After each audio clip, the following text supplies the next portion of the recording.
Kaya ganon. Ngayon, kung gusto mo talaga para mahinto ka, kunin mo yung basket mo, mamalengke ka doon sa labas ng bakuna. Bigyan kita pera para kung may mabili ka, bilhin mo na kaagad at umuwi ka dito sa Pilipinas, bigay mo roon sa mga doktor.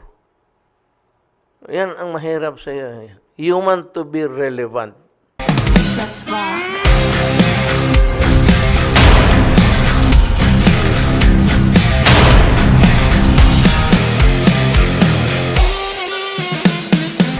Let's rock. 1, 2, 3, 4. Mga priority. Kasi ang haka-haka ng mga tao, lalo na ito si Maring Lenny, sabi niya na mauna ako. You know, in the protocol, ang edad namin, ang preferential right is given to 16 o 18 above, tapos 59. Ako, Maring Lenny, 70 na. 70, hindi pala. 67 lang pala. Masyado kang apurado. Sa protocol nga, we are not even considered as those needing or occupy a priority in the application of COVID.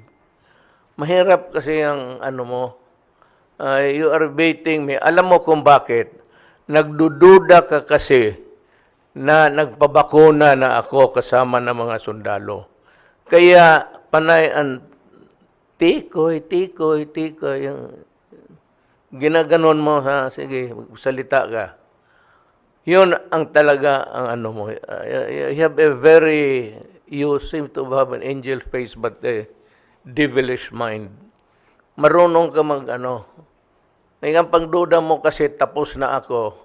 Kaya you want me to go into a trap of saying things which are not appropriate. Yan ang mahirap sa iyo. And every day, you have a narrative. Nung una, sabi mo na kulang dito, ganon, na kailangan, yesterday you said, our frontline workers deserves the best. Wala akong problema yan. Mas magsakit ang ulo ko kung wala siya. Kayo, ikaw, sige ka lang salita dyan. Wala ka namang ginagawa. Sige ka issue ng statement. Do you know what? Because you want to be relevant here.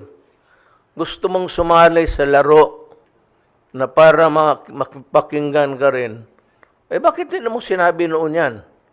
Tapos ngayon, sabihin mo, dada ang propeso. Anong propeso? Proseso, rather. Anong proseso ang gusto mo? Natapos naman yan lahat. Gusto mong dagdagan. Bakit hindi mo sinabi noon na ito lahat kailangan? Ngayon nga may proseso na bago.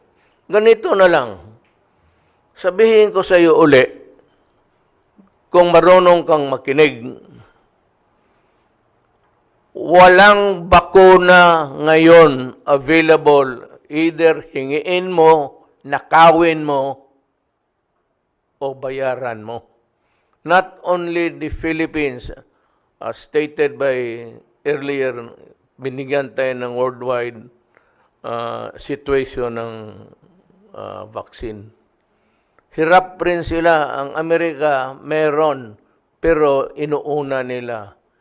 Ito, alam mo, unahan ito. Ako muna bago kayo kasi amin to. As correctly stated by Secretary Galvez, it is only China who has come up with its commitment to so many nations. I don't know how many, but I'm sure China will honor on time. Kasi wala nga silang, alam nila mas gastos tayo kung tayo ang magkuha. we have to send our cargo planes. Marami yon, hindi magkasya ng isa. We have to send about 2. China, minabuti niya na dalhin na lang dito sa Pilipinas using their own air assets.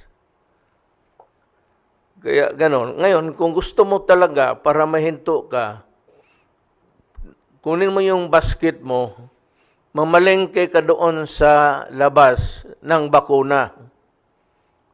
Bigyan kita pera para kung may mabili ka, bilhin mo na kaagad at umuwi ka dito sa Pilipinas, bigay mo doon sa mga doktor. Yan ang mahirap sa iyo. You want to be relevant. And you know, sometimes you make an idiotic stance. Yung mga ganong, they deserve the best. Anak ka ng... Bakit? Ako, I would give them the worst. Hindi ko iwanan yung mga frontliners. And you do not need to really be redundant about it. Ako yung napika ako sa iyo pero because ilang beses na tayo nag-enkwentro sa sagutan. Alam ko, may nagsabi, a devil has said something, jukin mo, magsabi, tanungin mo. Ngayon, ipakita ko. Ngayon gusto ko, pag mag-injection ko, nandiyan ka dito sa Malacanang. Kaya sabihin ko, matanda naman ako, kalahati lang ang akin. Plastada mo yung pupo, doon iturok sa iyo. To add protection to your good health. Let's rock.